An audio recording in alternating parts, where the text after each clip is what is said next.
Story अब में आपका स्वागत है एक नई कहानी के साथ। धन्यवाद उन सभी को जिन्होंने मेरे चैनल को सब्सक्राइब किया है। आप लोग वाकई कमाल के हैं। मैं अपनी वीडियो को बेहतर बनाने की कोशिश कर रहा हूं। कृपया ऐसे ही सपोर्ट करते रहें। तो चलिए शुरू करते हैं।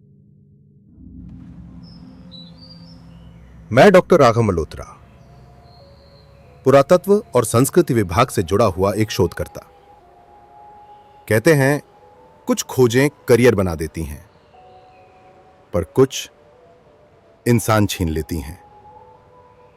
यह कहानी एक ऐसी ही खोज की है। 2022 की जनवरी में मुझे एक गुप्त मंदिर का जिक्र मिला। हिमाचल के एक पुराने पांडुलिपि संग्रह में नरक द्वार, चांदपुर गांव के पास काली घाटी में स्थित कोई रजवाड़ी मंदिर जो सैकड़ों साल से दफन है। शुरू में लगा यह सिर्फ लोक कथा होगी, पर जब पहली बार वो दस्तावेज खोला तो रोंगटे खड़े हो गए। लिखा था, एक दरवाजा है जो खुलता है तो नर्क जाग उठता है, और जिसने उसे खोला वो खुद दरवाजा बन जाता है। मैंने इसे चुनौती समझा, तुरंत निकल पड़ा, अकेला। गांव पहुंचा, ठंडी हवा, शांत पहाड़, लेकिन लोगों की आंखों में कुछ था, जैसे कोई छुपा रहा हो। एक बुजुर्ग मिले, पंडित हरिराम। अंधे थे, लेकिन जैसे सब कुछ देख लेते थे। मैंने पूछा, क्या सच में कोई मंदिर है वहां? वो बोले, मंदिर नहीं बेटा, वो एक बंधन है। तू उसे खोलेगा तो वो तुझसे बंध जाएगा। मैं हंसा और अगले ही दिन घाटी की तरफ निकल पड़ा।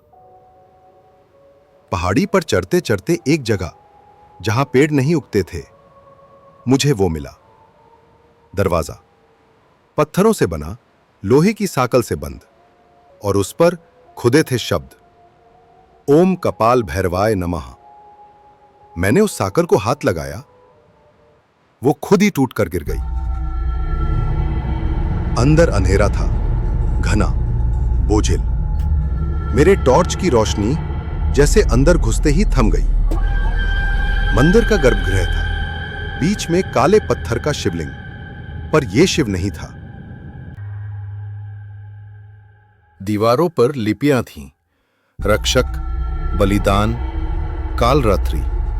हर तरफ हड्डियां थीं, कुछ घुटनों के बल, कुछ खरे, कुछ दीवार में गड़ी हुई, और हर हड्डी की आंखें मुझे देख रही थी।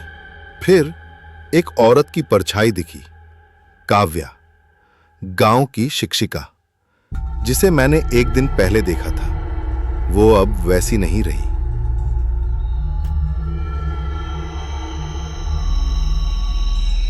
उसने धीमे सुर में कहा, अब तू चना गया है। मैंने चिल्लाकर पूछा, तुम यहां कैसे आई? क्या हो रहा है? उसने अपनी आंखें खोली, काली, गहरी, गूंजती हुई, और बोली, हर 300 साल में द्वार खुलता है, और जो खोले वही बंद कर सकता है, पर कीमत चुकानी पड़ती है। मैं पीछे भागा, पर बाहर कुछ नहीं था। गांव गायब था, पेड़ मुड़ चुके थे, आसमान काला, सूरज नदारद, घड़ी बंद। मैं उसी मंदिर में वापस लौटा, और वहां उस मूर्ति के सामने मैंने खुद को देखा। एक कंकाल जो मेरी तरह बैठा हुआ था, और उसकी जबड़े से निकली एक धीमी आवाज, अब तू मेरा है।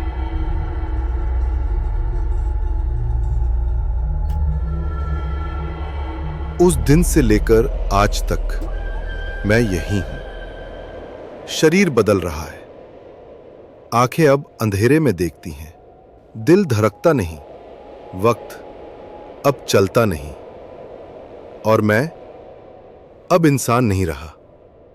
मैं अब द्वार बन चुका हूं, नरक द्वार, रक्षक, और इंतजार कर रहा हूं किसी नए खोजी का, किसी नए मूर्ख का, जो फिर से उसे खोले और मेरी जगह ले।